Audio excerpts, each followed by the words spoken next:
Hello everyone, आज की इस वीडियो में हम बात करने जा रहे हैं mRNA वैक्सीन फॉर कोरोना के बारे में।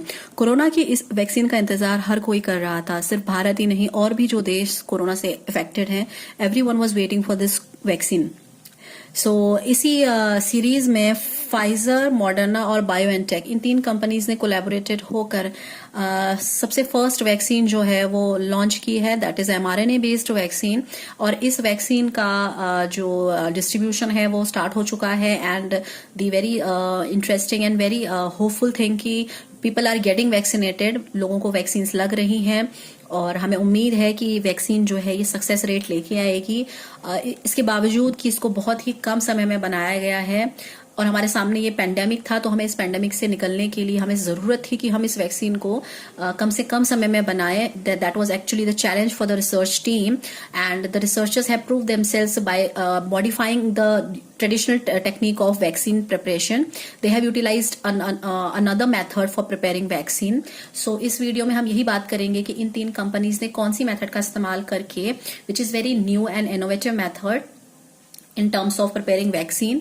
और ट्रेडिशनल मेथड्स जो होती हैं वैक्सीन बनाने की, उनको बनने में यूजुअली बहुत साल लग जाते हैं। That's very time taking process. किसी भी ड्रग का मैन्युफैक्चरिंग, इट्स नॉट लाइक कि आपने हवा में कुछ भी बबल फेंकना है। It's very tough procedure and it takes lot of time, efforts and skill to prepare and to distribute.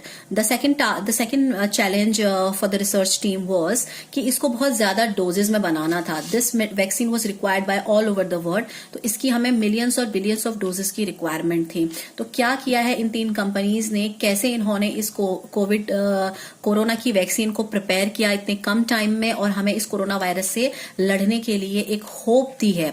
तो उसको पढ़ने के से पहले हम ये जानेंगे कि ये वैक्सीन एक्चुअली करती क्या है, वैक्सीन का कॉन्सेप्ट है क्या, वैक्सीन बनती कैसे है और ये इफेक्ट कैसे करती है हमारी बॉडी के अंदर। सो बेसिकली वैक्सीन की अगर आप डेफिनेशन पढ़ेंगे तो vaccine consist the living attenuated form और dead form of that virus so that it can induce your immune response. अब इसका मतलब क्या है, देखिए हमारी ह्यूमन बॉडी के अंदर एक डिफेंस मैकेनिज्म होता है जिसे आप हमारी बॉडी का इम्यून सिस्टम भी कह सकते हैं।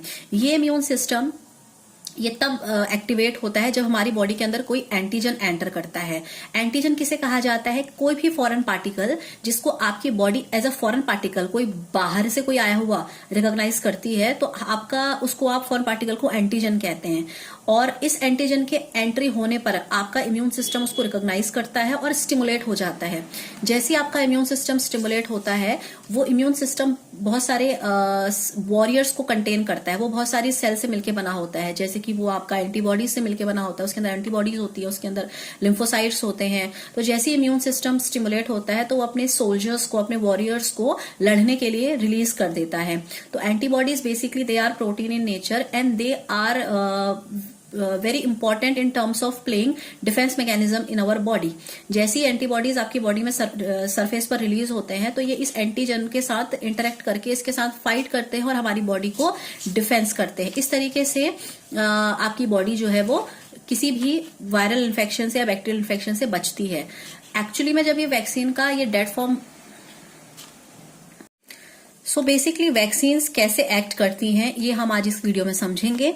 तो वैक्सीन के अंदर क्या होता है, वैक्सीन के अंदर वायरल इन्फेक्शन जिस वजह से हो रहा है उसी का पॉजिटिव ऑर्गेनिज्म होता है as a viral candidate.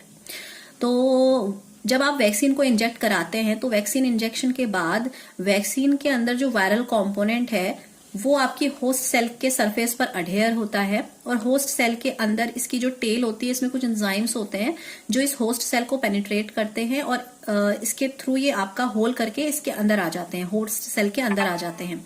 Host cell के अंदर जब ये वैक्सीन के थ्रू ये वायरल कंपोनेंट जाता है, चूंकि ये वायरल कंपोनेंट डेड फॉर्म में है या वो आपका लिविंग भी है, तो वो इतना वीक है कि वो होस्ट को कोई नुकसान नहीं पहुंचाता।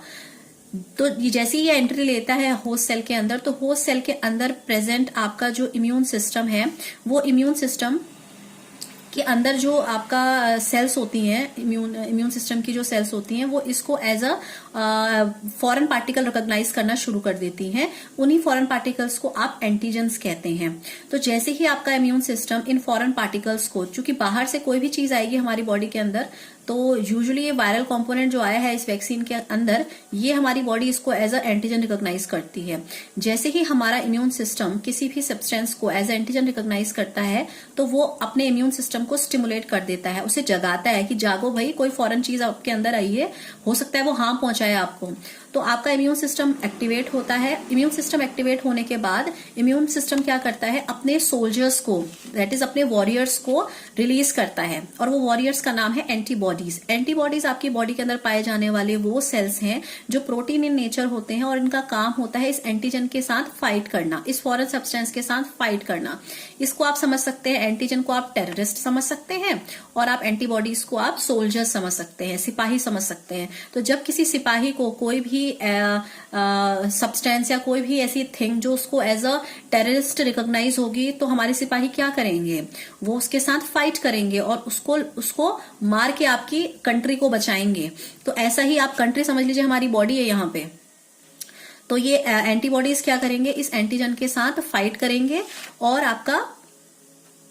आपकी बॉडी को प्रोटेक्ट करेंगे। लेकिन जब वैक्सीन आती है तो वैक्सीन के केस में ये इसको एंटीजन की तरह रिकॉग्नाइज करता है, लेकिन ये एंटीजन एक्चुअली में कोई हार्म नहीं पहुंचाने वाला है। तो ये एंटीबॉडी इसके साथ इंटरेक्ट करता है, लेकिन इसके साथ फाइट नहीं करेगा। ठीक है, कोई एंटीजन एंटीबॉडी रिएक्शन नहीं होगी, because this antigen is not harmful in nature. या तो ये डेड फॉर्म में है एंटीजन, या ये आपका लिविंग है, तो इतना वीक है कि उसने होस्ट को कोई डैमेज नहीं पहुंचाना है। तो एंटीबॉडीज रिलीज हो जाते हैं, लेकिन वो सरफेस पर प्रेजेंट रहते हैं। They do not fight with these antigens. तो क्या होता है, एंटीबॉडीज बन जाते हैं, सरफेस पर आ जाते हैं एंटीबॉडीज, यानी कि सिपाही आपके सीमा पर आ चुके हैं। अब जब एक्चुअल में आपका कोई वायरस का या बैक्टीरिया का इन्फेक्शन होगा, हम यहाँ पर वायरस इन्फेक्शन की बात कर रहे हैं, जब एक्चुअल में आपका वायरस का इन्फेक्शन होगा तो आपके सिस्टम पर ये एंटीबॉडीज ऑलरेडी आपकी ब्लड सेल्स आरबीसीज के सरफेस पर प्रेजेंट रहती हैं। तो ये आपका एंटीबॉडीज जो है ये इस वायरस को, क्योंकि हमारे सिस्टम के पास ये वायरस का ब्लूप्रिंट तैयार है, ये वायरस का ब्लूप्रिंट हमारे होस्ट सेल के अंदर आया है, उसके अंदर जो हेल्पर सेल्स होती है वो रिकॉग्नाइज कर लेती हैं कि अच्छा इस तरीके का तो कोई पहले आया हुआ था हमारे सिस्टम के अंदर, and that can be harmful. तो ये जैसे ही वायरस एक्चुअल में आपकी बॉडी के अंदर आता है तो उसके लिए बनी हुई जो एंटीबॉडीज होती हैं वो उसको रिकॉग्नाइज कर चुकी होती हैं, उसके साथ फाइट करती हैं और आपकी बॉडी को उस वायरस से होने वाले इन्फेक्शन से बचाती हैं। तो ये इस तरीके से आपका वैक्सीन काम करती हैं। और वैक्सीन को बनाने में जो ट्रेडिशनल मेथड है वो अभी हम डिस्कस नहीं करेंगे कि क्या ट्रेडिशनल मेथड है। ये मैंने आपको बताया है कि वैक्सीन आखिर आपका एक्चुअली वर्क कैसे करती है, क्या कॉन्सेप्ट है वैक्सीन के काम करने के पीछे, कैसे वो काम करती है, ये हमने इसमें समझा है।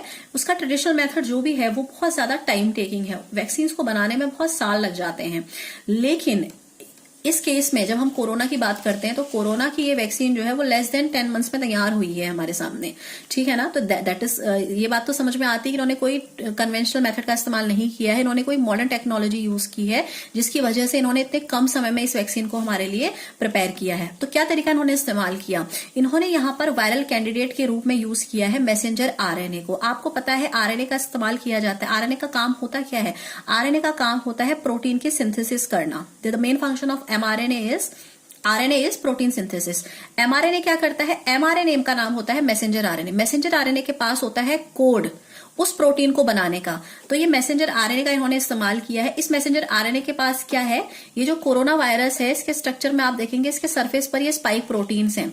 तो इस स्पाइक प्रोटीन को आप ये समझ लीजिए कि जनरली ये वायरस क्या करता है, जब ये वायरस आपकी बॉडी के अंदर जाता है तो आपकी सेल्स के अंदर, ह्यूमन सेल के अंदर जाने के बाद ये ह्यूमन सेल्स में प्रेजेंट एसीई प्रोटीन के साथ बाइंड करता है और उसके बाद इन्फेक्शन को कॉज करता है।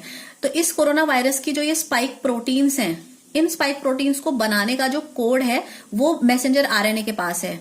तो ये जो फार्मास्यूटिकल कंपनीज है इन्होंने किया है, इन्होंने वो एमआरएनए बनाया है जिसके पास कोरोना वायरस के इस स्पाइक प्रोटीन को बनाने का कोड है।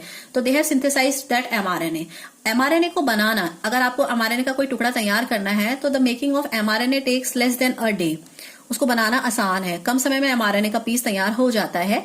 तो एमआरएनए बनता है। वो एमआरएनए क्या करता है, वैक्सीन के अंदर जो ये वैक्सीन तैयार की गई है इसके अंदर एमआरएनए जो है वो मेन इंग्रेडिएंट है। तो जब ये वैक्सीन आपकी बॉडी के अंदर इंजेक्ट कराई जाती है तो उसके अंदर प्रेजेंट जो एमआरएनए है वो आपका जो कोड लेके आया है वो कोड जो है वो आपका किस चीज के लिए है, इस स्पाइक प्रोटीन को, जो ये कोरोना वायरस के सरफेस पर स्पाइक प्रोटीन है, इसको सिंथेसाइज करने का वो कोड है।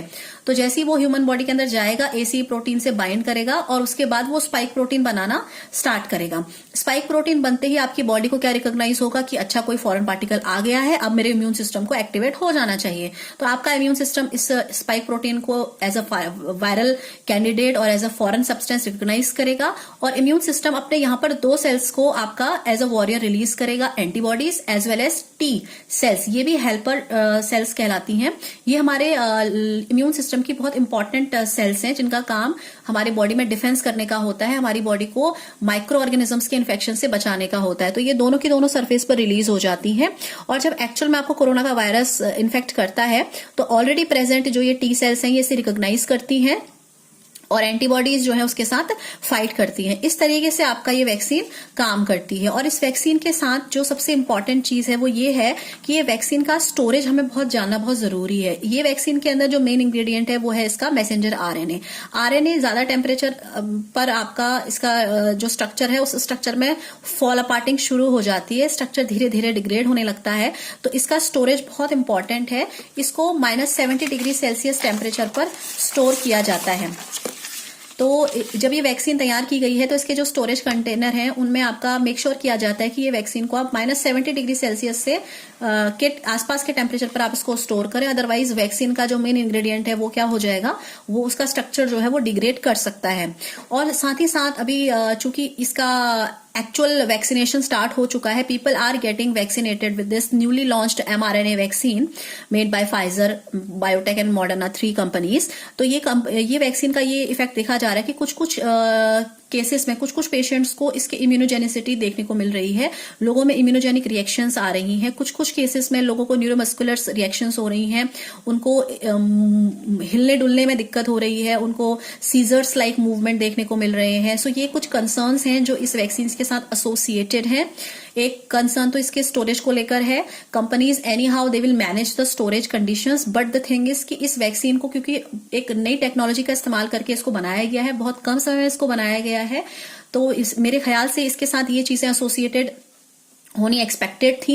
ये कोरोना के वायरस से तो हमको बचाएगा, बट इसके साथ अगर ये कुछ पेशेंट्स में, जैसे आपका एक लेडी है, उनको जब ये वैक्सीन कराई गई है तो उनके केस में देखा गया है कि उनको न्यूरोमस्कुलर डिसेबिलिटी जैसी चीजें देखने को मिल रही हैं, उनको मूव करने में दिक्कत हो रही है। वैक्सीनेशन का एक शॉट लेने के नेक्स्ट दिन के बाद से उन्हें कंटिन्यूअसली हेडेक हो रहा है। अभी न्यू दिल्ली में भी आपका किसी को, एक हेल्थ केयर वर्कर्स थी, उनको